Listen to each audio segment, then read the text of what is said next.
moment personnel et icebreaker. Okay? Je vais faire les deux en même temps parce que, comme je vous l'ai dit, moi, je veux que vous soyez des canvasseurs polyvalents. Je veux que vous soyez capables de faire le médium de rue et le médium de porte parce que moi, je fais les deux. Puis les meilleurs font tout. C'est le téléphone le troisième, là, mais ça là aussi, je suis capable de le faire, mais on en a parlé au préalable. C'est pas mon style.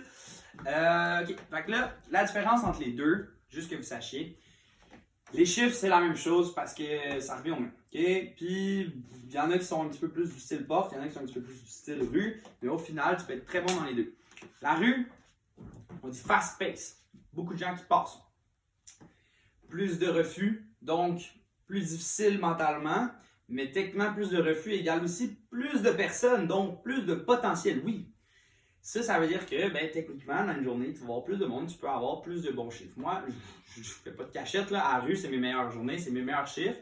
Probablement, par contre, c'est plus rapide, hein. Fait que les donateurs, peut-être que dans le long terme, vont moins rester que les gens que je rencontre à la porte. Parce que moi, quand je fais de la porte, souvent, les gens sont comme, tu dois marcher énormément. Non, absolument pas. Moi, je fais une rue environ, puis j'ai fait mes chiffres, puis je rentabilise mon temps, puis je passe beaucoup de temps avec les donateurs, je gère leur réticence, je rentre dans leur bulle, je m'assois avec eux. Fait, je marche peu, mais je vois aussi un petit peu moins de monde. Au final, les donations sont de meilleure qualité, mais je dirais que je vois moins de monde qu'à la rue. Ça s'équivaut à la fin au final, ok, tout ça. Tant que vous, vos donateurs sont âgés et qu'ils savent dans quoi ils s'embarquent, vous allez avoir de la qualité. Puis nous, de toute façon, c'est nous qui vérifions votre qualité puis qui vont vous aider à essayer d'améliorer ça au fur et à mesure. Mais les deux grosses différences entre le porte-à-porte puis la rue, c'est le icebreaker versus le moment personnel. Parce que tu rentres dans la bulle de la personne, on ne porte-à-porte. Si tu commences avec salut, tu sais combien un ours polaire s'en pèse? Ah, c'est pour briser la glace! T'es chez eux, là. Lui, il va être comme, qu'est-ce que tu veux? Tandis qu'à la rue, faire des blagues comme ça, tu peux plus t'en permettre parce que même si tu le perds, là, je veux dire, il y a 12 000 autres qui passent, puis souvent, c'est dans des temps vraiment original puis drôle que tu vas les arrêter parce qu'ils ont déjà vu ça, des fundraisers, ils ont déjà vu 10 000 vendeurs qui essaient de les attendre dans les coins. Les gens n'aiment pas vraiment ça. Je vous jure, c'est toi qui vas faire ton travail, qui va changer leur perception de ça. Moi, dans la rue, mon icebreaker, c'est simple. Il y en a qui utilisent des blagues super drôles, genre « Hey, t'as échappé quelque chose? Ton attention, wouhou, je l'ai! » Moi, j'aime moins ça, mais il y en a qui font ça, c'est drôle, tu sais. Genre, exemple, « Est-ce que votre personnalité est aussi colorée que votre robe, madame? » Puis faites attention, parce que je vous jure que plus les années avancent, puis plus les commentaires désobligeants se font signaler. Moi, je me souviens en Australie, j'avais un de mes amis qui avait dit « Is it true that blondes have more fun? » C'était pas mal intentionné, mais ça peut avoir une petite connotation un peu négative pour les femmes. Puis il y a eu une plainte, puis nous, on veut pas de plainte pour les ONG. On en veut 0, 0, 0, fait que faites attention. Si vous dites ça brime ma liberté d'expression, ben écoute, trouve-toi une autre chose. Mais que t'es dans le social, habituellement, tu fasses attention. Jordan Peterson, il est pas fundraiser. Si vous direz Google, c'est qui? C'est ce qui arrive, là, les icebreakers, moi je trouve qu'il y a deux approches, ok? J'ai vu les meilleurs, là, dans la nouvelle vague, là, sont très agressifs. Ils vont vers les gens, hey, as-tu 2 minutes? Moi, j'aime pas ça. Je déteste ça, en fait, là, puis je m'en fous. Je peux me battre avec n'importe qui, verbalement, qui sont supérieurs à moi, puis qui pensent que c'est une bonne technique. Même si tu as des bons chiffres, habituellement, ça donne une mauvaise image à l'ONG. Puis moi, ma technique, j'aime mieux être un pêcheur qu'un chasseur. C'est de même que je vois ça. Moi, je suis assis proche, très calme, je suis confiant. Je sais de quoi je parle. Puis j'arrête les gens très simplement. Puis moi, je dis tout simplement, peu importe l'ONG que je fais, sauf si c'est de l'environnement, là, ça c'est pas pareil, ou des fondations. Mais quand je suis dans l'humanitaire, juste une petite question pour toi, ça va être 2 minutes. Qu'est-ce que tu penses que tu as le plus d'enfants dans les pays en voie de développement l'an dernier?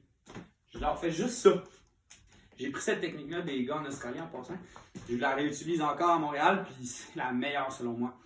Pendant que moi, je vais avoir bougé de comme 20 mètres carrés. J'ai vu des gens faire des kilomètres carrés puis avoir des moins bons chiffres que moi, puis ça a été soufflé, ça a été épuisé, puis c'est pas tenable à long terme.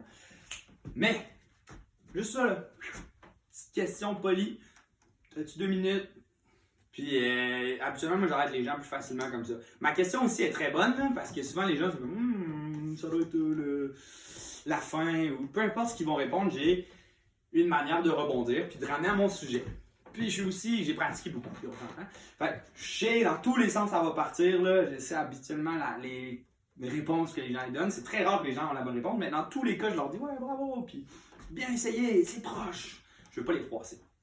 À la porte, je fais pas genre, sais-tu qu'est-ce qui était le plus d'enfants l'année passée? Non, je fais pas ça. À la porte, je suis plus comme ça, lui, ça va, ouais, cool. Souvent, mon truc, ça va être de parler des chiens, des chats. Ah, non, il est beau ce chien-là, c'est-tu un pug? Là, si tu l'as, absolument, quelqu'un, ou même les enfants, c'est très bon. Moi, je les ignorais au début parce que je voulais pas avoir l'air d'un tueur, là, d'un kidnappeur d'enfants, mais finalement, t'as plus l'air d'un kidnappeur d'enfants que tu les regardes pas. C'est mieux de les regarder et de leur parler. Hey, salut! T'as quel âge, toi? 7 ans! Oh boy, deuxième année, ça s'en va en troisième année bientôt, ça! T'as-tu appris à lire et à écrire? Ouais, t'es mieux! Non, t'es des blagues de même, des jokes ou oh boy, ça a l'air d'un petit sportif, ou juste parler du chien, du chat. Tu vas rentrer dans la bulle des gens, puis ils sont comme crime. Clairement, si ce gars-là prend le temps de genre parler à mon kid, mon chien, mon chat, XY, c'est pas un fraudeur, c'est quelqu'un qui est là pour la bonne cause, puis qui veut être gentil, puis m'amadouer pour une bonne cause. Souvent, là, les gens ils sont quand même conscients, mais ils vont te laisser. Puis à la rue, ben là, c'est plus d'être drôle puis d'arrêter. Si t'es comme ça, puis tu jures avec un air beurre, les gens vont faire miaou dans ta face. Puis plus tu manques de confiance en toi, disons plus t'es fissuré mentalement, ok? Plus les gens, je vous le promets, vont le sentir, puis vont vous revirer, vous balayer. Mais là, ça, c'est douloureux quand t'as eu comme une mauvaise journée de travail, puis que là, tu t'essayes un petit dernier, puis là, il est comme ta gueule. Moi, j'ai déjà eu ça, là, en Australie. Fuck off! Fait mal. Mais c'est parce que j'étais aussi pas dedans, j'étais comme, puis le gars, c'est un gros gars, il m'a intimidé. Mais maintenant, il m'aurait fait ça, j'aurais fait genre, have a nice day, bye! Puis ça m'aurait pas passé ça à la tête. Mais le fait, quand t'arrives, pis t'es là, pis t'as un sourire, là, pis tu le regardes de même, là, habituellement, le gars, il va pas dire fuck off! Parce qu'il sait que tu sais pourquoi t'es là, pis que t'as confiance en toi. C'est cave, là, c'est bizarre, mais je vous jure, c'est vrai. Puis, ça va être à travailler. Moment perso. Prendre l'écoute active, là, c'est un bon outil pour les moments perso. Puis, des icebreakers. Ça peut être des blagues, ça peut être hey, enfin, roche, papier, ciseaux, allumette. Puis si tu gagnes, t'as le droit de t'enfuir. Si tu perds, faut que tu m'écoutes. Ou des trucs de même. Mais moi, je ne l'utilise pas parce que c'est 50% de chance de la perdre. Là. Mais je l'ai déjà essayé. Puis la perdre, je vais vraiment jouer au roche, papier avec moi. T'en as 12 millions. Si ça vous intéresse, on peut plus élaborer ça. L'important, c'est que vous compreniez le principe. Puis qu'après, vous veniez nous en demander.